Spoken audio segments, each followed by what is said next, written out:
Fala galera do Aula D, professor Fábio Viesel aqui, pedindo de novo, né, aquele papo de sempre, dá um like, compartilha o vídeo, te inscreve no canal e nos ajuda aí a seguir esse projeto tão bacana que é o projeto do Aula D. Galera, nessa videoaula a gente vai dar seguimento aqui aos nossos últimos estudos sobre Roma Antiga, né? Nas nossas últimas aulas, nós estudamos aqui todo o processo de formação da República Romana, as expansões territoriais, com a consequente expansão do escravismo, do latifúndio, o empobrecimento da plebe, o surgimento dos irmãos Graco, que vem defender uma ideia de reforma agrária, e encerramos, então, nossa última videoaula num período de instabilidade social, de ditaduras, um período onde os plebeus estão extremamente insatisfeitos. Quer dizer, Roma está num período turbulento da sua história, que nós conhecemos aqui como o período da crise da República. O que acontece, Chuchus? Ó, vem aqui contigo, ó. Essas revoltas que estouram, especialmente a partir da década de 80 e 70 a.C., elas vão aumentar o prestígio de uma importante instituição militar romana. Quer dizer, aquela instituição responsável pelas conquistas territoriais, pela repressão das insatisfações plebeias, pela repressão da revolta de Esparta, como uma importante revolta de escravos em Roma, a rebelião de Sertório na região de Portugal, da Lusitânia, onde os revoltosos lá se levantaram contra Roma em busca de cidadania. Quer dizer, quem consegue reprimir todos estes movimentos, ó Chuchu, é o exército. Então, qual que é o resultado disso? Num período de grande crise da sociedade, da política romana, aos olhos da população, a única instituição capaz de salvar Roma, capaz de manter a República Romana, seria o exército.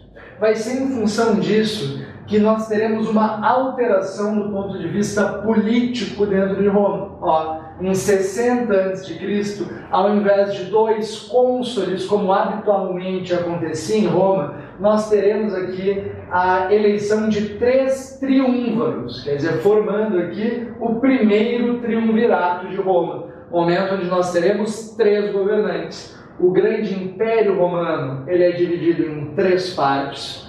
A parte oriental fica a cargo do general Crasso, que havia liderado a repressão contra a revolta de Espartaco. A região ocidental, Península Ibérica, Península Itálica, governada por Pompeu, um dos grandes nomes de Roma até então, responsável pela repressão da revolta de Sertório. E aqui uma figura extraordinária, um nome marcante, fascinante da história de Roma, que é Júlio César. Senhores, este primeiro triunvirato, ele se mantém adequadamente até os seus primeiros movimentos. Nós temos uma aliança temporária entre estes 3 nomes. Inclusive Pompeu e Júlio César, eles têm uma aliança que vai além da simples aliança política. Júlio César, para selar o acordo, para selar uma união com este triúnviro, entregará a Pompeu a mão de sua filha, Júlia, que irá se casar com Pompeu. Então, nos primeiros momentos do triunvirato, nós teremos uma relativa estabilidade. Isso se altera, senhores, quando nós temos aqui a morte do general Crasso.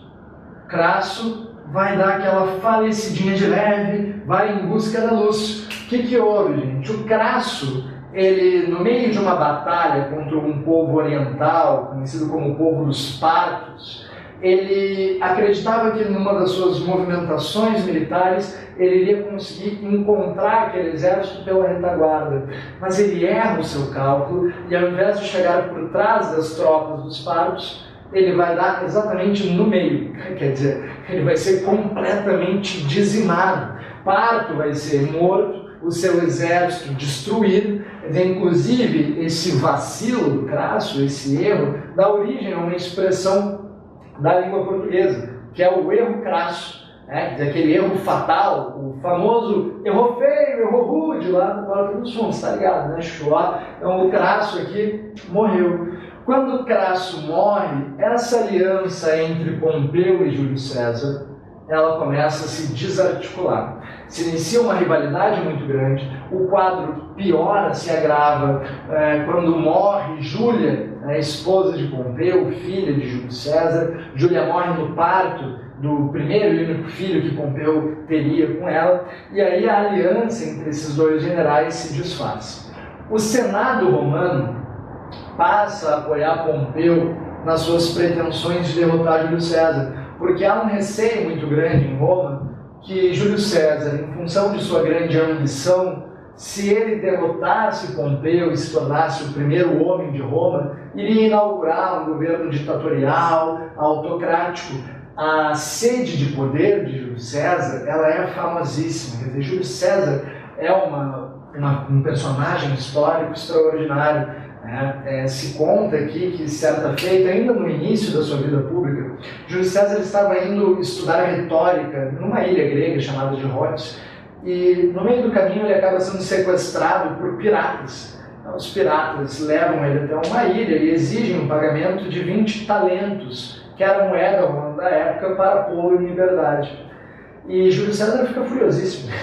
20 talentos apenas? Não, nada disso. Vocês vão cobrar 50 talentos, porque vocês não sabem quão importante eu sou. Ainda um jovem, ainda nem é o grande general que havia derrotado os gauleses. Quer dizer, a gente já percebe aqui que Júlio César tinha de fato, essa sede de poder. E interessante que Júlio César paga esse resgate, monta uma pequena frota marítima, retorna até a ilha desses corsários, onde ele vai mandar crucificar todos aqueles piratas que o haviam sequestrado. Bom, meus queridos, o fato é que essa rivalidade entre Pompeu e Júlio César, Pompeu com o apoio do Senado, Júlio César com o seu exército da Gália, lembrem que Júlio César foi quem derrotou os gauleses de Asterix, de Obelix, aquelas histórias todas do quadrinho, e aí nós teremos um conflito aberto. O Senado romano exige que Júlio César retornasse a Roma sem o seu exército, desarmado, para ser julgado. Júlio César não vai aceitar essa exigência. Conta-se que quando ele está na fronteira entre a Gália e Roma, propriamente falando, essa fronteira delimitada pelo chamado Rio Rubicão, ele teria lançado ao ar a ideia de Alea Jacta Est. Alea Jacta Est, a sorte está lançada, quer dizer, se eu vou desarmado, serei preso, se eu vou com o meu exército, será guerra. Bom, eu prefiro a guerra, eu prefiro lutar pelo poder. O Senado e Pompeu não esperaram essa atitude de Júlio César, esses caras irão fugir até a Grécia, montam um exército, e aí nós teremos a batalha entre os homens de Pompeu e Júlio César, uma batalha de Farsalos, onde Pompeu será derrotado pelas forças de Júlio César. Júlio César é um brilhante estrategista, suas tropas eram a metade de Pompeu, mesmo assim ele será vencedor. Pompeu foge até o Egito. No Egito ele acaba sendo assassinado pelo faraó Ptolomeu. Rest in peace também para o nosso amigo Pompeu. O Ptolomeu acreditava que se matasse Pompeu, Júlio César ficaria muito feliz. Mas isso não acontece. Júlio César considera o ato de Ptolomeu um ato bárbaro, porque ele envia a cabeça de Pompeu a Júlio César como um presente, e Júlio César afasta esse sujeito do poder e conduz aqui ao poder no Egito uma moça muito famosa, já deve ter ouvido falar dela, a Cleópatra, uma das figuras também mais extraordinárias do Egito. Da união de Júlio César e Cleópatra, vão ter um romance, uma relação carnal, nasce o filho de Júlio César, conhecido como Cesariano, pequeno César. Muito bem, o fato que Júlio César, vitorioso nessas batalhas, ele retorna até Roma, onde ele inaugura o período de ditadura de JCO, não é a ditadura de Jesus Christ, tá? Volta para a Terra. Ditadura de Júlio César, de 49 até 44 a.C. 5 anos de governo ditatorial. Júlio César, uma vez que retorna vitorioso, ele exige do Senado romano que fosse nomeado ditador perpétuo e inaugura um governo conhecido como um governo autocrático, quer dizer, um governo pessoal. O Senado e os patrícios estão afastados do poder político em Roma. Essa é a ideia do governo da autocracia, quer dizer, o governo de uma só pessoa. O Senado não vai ter uma participação efetiva dentro da política de Júlio César. E aí Júlio César inicia uma política de Estado bastante populista, com a distribuição de trigo para a plebe, realização de espetáculos como a luta de gladiadores, como a corrida de bigas, distribuição de trigo, de vinho, muitos feriados ao longo do calendário que se altera também no Roma por iniciativa de Júlio César. Se estabelece o calendário juliano, baseado no calendário egípcio, onde nós teremos 365 dias no ano, o ano bissexto, 12 meses, a ideia do calendário solar, alterando a estrutura anterior de Roma. Quer dizer, todas as medidas de Júlio César desagradavam cada vez mais o Senado e os patrícios, até que no ano de 44 a.C., estes patrícios senadores, um grupo de aproximadamente 50 senadores, vão organizar uma conspiração.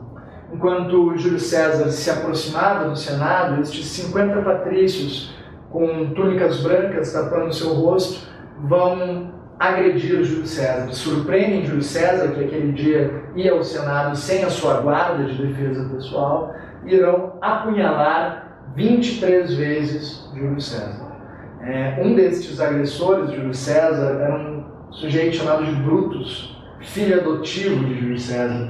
Aí a famosa frase, quando alguém nos trai, que a gente diz: até tu, Brutus, poxa, não esperava isso de ti. Um dos agressores de Júlio César foi reconhecido por ele, e aí ele teria dito essa frase.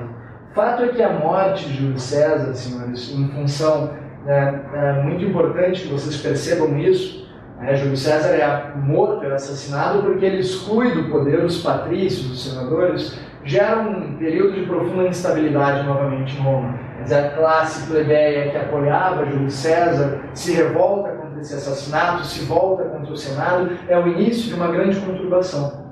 E aí o Senado romano, com o objetivo de aplacar, de acalmar os ânimos dos plebeus, ele vai nomear novamente aqui um segundo triunvirato apoiado na principal força romana, que era o exército. Mas esse tema, o segundo triunvirato, vai ficar para um próximo encontro, para uma próxima videoaula. Deixa teu like, te inscreve no canal. Beijo do senhor e até uma próxima.